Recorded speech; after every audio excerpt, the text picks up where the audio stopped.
Une fourmi, c'est un insecte et c'est surtout un insecte qui est social, donc qui vit en groupe.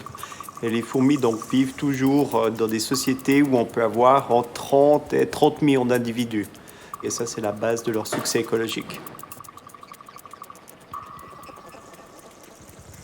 Alors, ce qu'on a typiquement dans une société, c'est une ou plusieurs reines qui vont se reproduire, et puis des ouvrières qui vont faire les autres tâches, c'est-à-dire qu'elles vont s'occuper du couvain, donc des œufs, des larves, des bébés. Et puis, elles vont aussi faire les autres tâches nécessaires, comme la construction du nid, la recherche de la nourriture, la défense de la société. Donc, on a une division de la reproduction et aussi une division du travail en fonction de sa caste qui va faire une tâche bien particulière.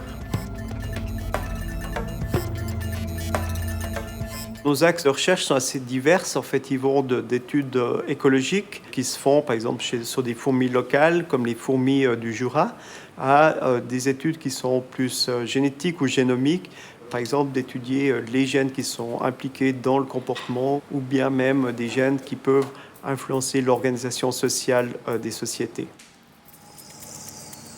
La recherche fondamentale, c'est de comprendre la vie sur Terre, en tout cas pour la biologie. Et nous, la biologie organismique, c'est de comprendre comment les organismes fonctionnent. Et c'est comme ça que je me suis intéressé au système des fourmis.